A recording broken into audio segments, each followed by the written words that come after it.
जनक उवाच प्रकृत्या शून्यचित्तो यः प्रमादात् भावभावनः निद्रितो बोधित इव क्षीण संसरणो हि सः।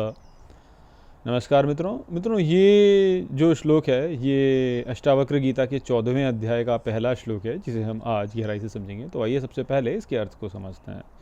तो जो श्लोक है वो कहता है, जनक उवाच अर्थात जनक ने कहा, प्रकृत्या शून्य चित्तो अर्थात निरंतर करके शून्य चित्त को, यह प्रमादात भाव भावनः अर्थात जो प्रमाद से जो भाव हैं उनसे आसक्त न होकर, निद्रितो बोधित इव अर्थात निद्रा में बोध के जैसे, क्षीण संसरणो हि सः अर्थात क्षीण संसार ही है वह। तो यहाँ पर जनक महाराज कहते हैं कि जो व्यक्ति अपने चित्त को शून्य रखता है और जो प्रमाद से उत्पन्न होने वाले भाव होते हैं उनसे आसक्त नहीं होता, वह निद्रा में बोध के जैसे क्षीण संसार ही हो जाता है। तो यहाँ पर पिछले श्लोक में जो कहा उसी को जो है आगे जनक महाराज बता रहे हैं कि जब व्यक्ति जो है शून्य चित्त वाली अवस्था में रहता है और अज्ञान से उत्पन्न जो भाव हमारे भीतर होते हैं, जैसे कि उन्होंने पिछले श्लोक में बोला था कि भाव जो उत्पन्न होते हैं उनकी उपेक्षा करके मैं सुख से अवस्थ हुई, उन्होंने पिछले श्लोक में कहा था। तो यहाँ पर वो वही कह रहे हैं कि शून्य चित्त होकर के जो प्रमाद से वो जो भाव उत्पन्न हो रहे हैं उनसे यदि आसक्त नहीं होता है कोई व्यक्ति, तो उसकी अवस्था बिल्कुल ऐसी होती है जैसे उसे निद्रा में बोध है और इस प्रकार से संसार उसके लिए क्षीण ही हो जाता है। तो यहाँ पर परोक्ष रूप से जनक महाराज जी कह रहे हैं कि ये जो संसार है ये वास्तव में निद्रा रूप है।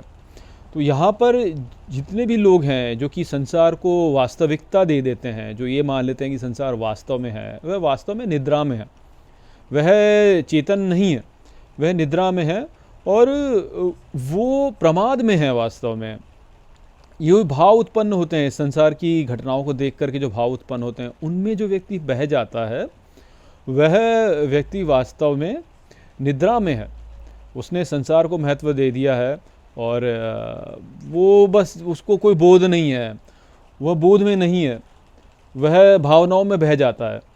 तो देखिए, जैसे कहते हैं ना लोग कि यार होश में रहो, होश में रह करके जीवन जीना चाहिए, अपने जीवन को जो है होश में रह करके जियो। तो वो वास्तव में क्या है, बोध में जीवन को जीना अर्थात सदा व्यक्ति को सतर्क रहना और सावधान रहना और ये स्मरण में रखना कि ये जो संसार है ये वास्तव में हमें मूर्ख बनाने के लिए यहाँ पे लगाया हुआ है और यदि हम इस संसार को महत्व हमने दे दिया तो हम वास्तव में मूर्ख बन गए, हमें बहका दिया गया है और हम जो है मूर्ख बन गए वास्तव में।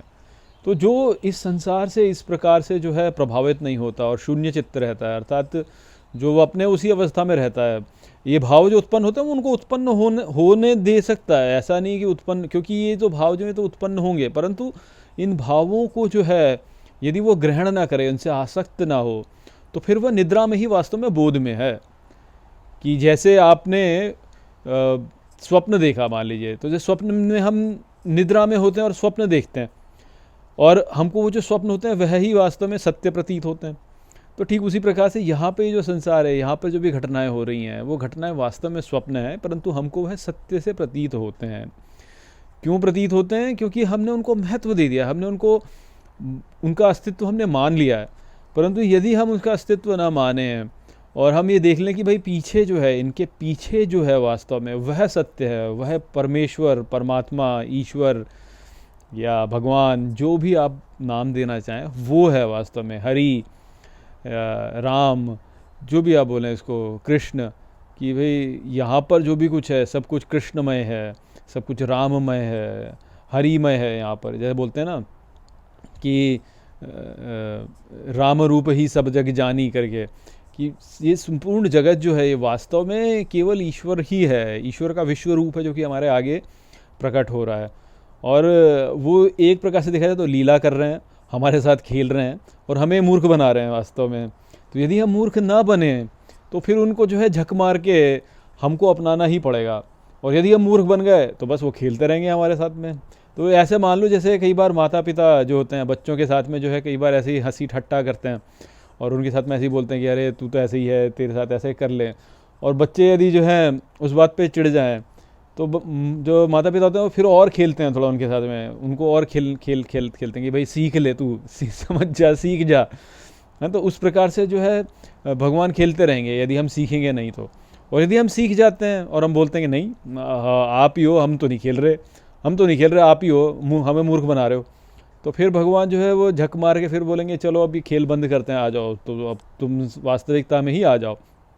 तो वो वाली बात है कि भाई हमको सीख देने के लिए जो है कुछ, यदि वो हमारे साथ में खेल कर रहे हैं और यदि हम सीखते नहीं हैं तो खेलते रहेंगे हमारे साथ में। परंतु यदि हम खेलना समाप्त कर दें और शून्य चित्त हो जाएं तो फिर वो अपना लेंगे, फिर वो बोलेंगे ठीक है चलो अब आ जाओ मेरे भीतर ही, मुझ में ही आ जाओ वास्तव में। तो वो वाली बात है जो कि यहाँ पे बता रहे हैं कि प्रमाद से उत्पन्न भावों में यदि हम आसक्त हो जाते हैं तो हमने जो भगवान ने हमारे सामने जो रखा, हमने उनके टेस्ट में हम फेल हो गए। वैसे में इस प्रकार से समझो कि उनके टेस्ट में फेल हो गए, जो उन्होंने टेस्ट रखा हमारे आगे, जो भी परीक्षा उन्होंने हमारी दी, हम जो है उसमें असफल हो गए।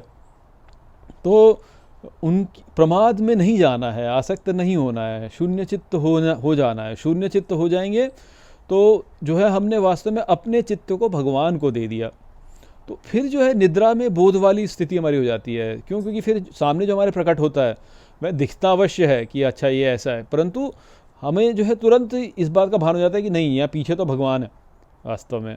तो इस प्रकार से संसार जो होता है क्षीण हो जाता है और भगवान जो है प्रकट हो जाते हैं सामने। तो वो वाली अवस्था जो है जिसको हमें यहाँ पे प्राप्त करना है। परंतु लोग, हम क्या सोचते हैं, मैंने धन कमा लिया, वाह मैं तो बहुत बड़ा आदमी हो गया, मैंने बहुत बड़ा पद कमा लिया, वाह मैं तो बहुत बड़ा आदमी हो गया, मैंने तो ये कर दिया, मैंने वो कर दिया, ये वो ये, मेरे इतने परिवार में इतने वो है, मेरी इतनी प्रॉपर्टी है, मेरा ये है, मेरा वो है। अरे भाई कहाँ किस चक्कर में पड़ गए?